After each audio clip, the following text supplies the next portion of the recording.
बार फिर स्वागत है। अब देखिए, जो लोग नशा करते हैं ये हरकतें पागलपन वाली करते हैं।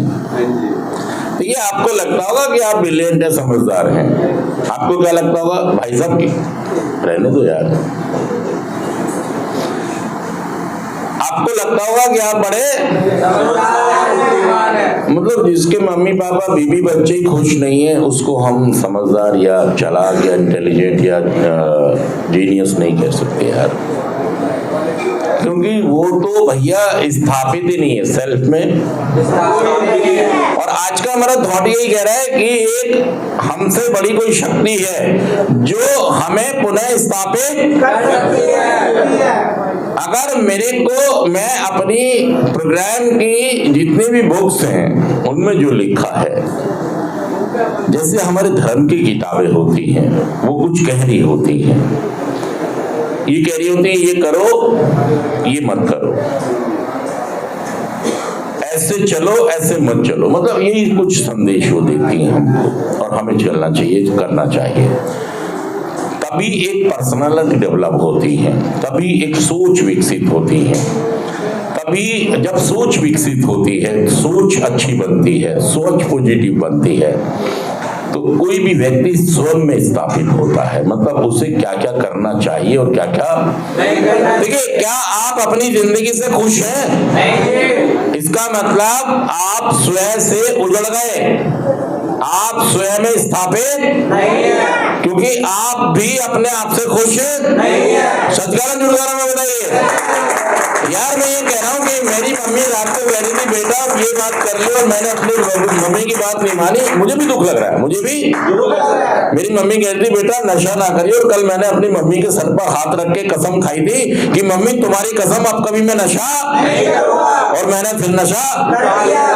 फिर आपको दुख लग रहा है, फिर आपको गिल्ट आ रहा है, तकलीफ हो रही है, मतलब बहुत ज्यादा आप उजड़ गए हैं, अपने आप से पिछड़ गए हैं।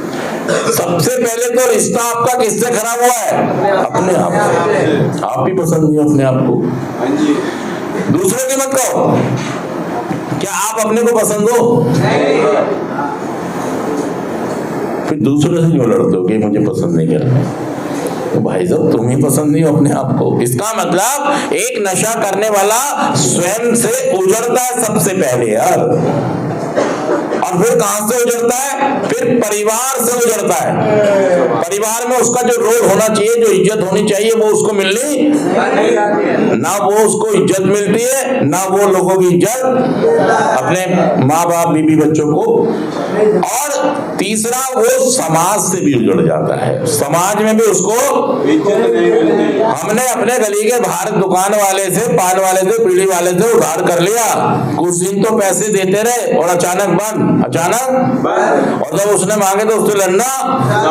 सच कहा जुड़ जा रहा हूं। हम जिस भी रिश्तेदार के गए वहीं हमने काम करा दिया, हम समाज से बिगड़ गए। हम समाज से, लोगों ने कहा इसको भैया दूर रखो, इसे अपने घर रखो, इसे और हमने भी ऐड में कह दिया हाँ ठीक है नहीं आएंगे। भाई साहब मतलब हम स्वीकार नहीं कर रहे थे, कमी हमारी है। लेकिन मैं कह रहा हूं कि एक उच्च शक्ति हमें पुनः स्थापित कर सकती है। और फिर चौथा, हम ईश्वर के पास भी जाएंगे कि ईश्वर मेरी हेल्प करो। ईश्वर भी कहेंगे मम्मी पापा की बीबी बच्चों की एनओसी तो था कि क्या वो खुश हैं? मुझे तो बाद में खुश करियो, मुझे वो क्या मांगेंगे आपसे? एनओसी। मम्मी पापा की क्या लिया?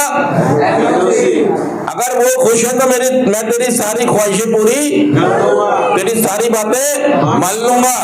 क्या लिया मेरे पास? किसकी एनओसी? मम्मी पापा की एनओसी लिया कि वो तेरे से मेरी पूजा करके क्या करेगा? मेरी पूजा करके वो तो नाराज है, वो तो नाराज है। भाई साहब जब तक वो नाराज है मैं भी इंटरफेयर नहीं करूंगा।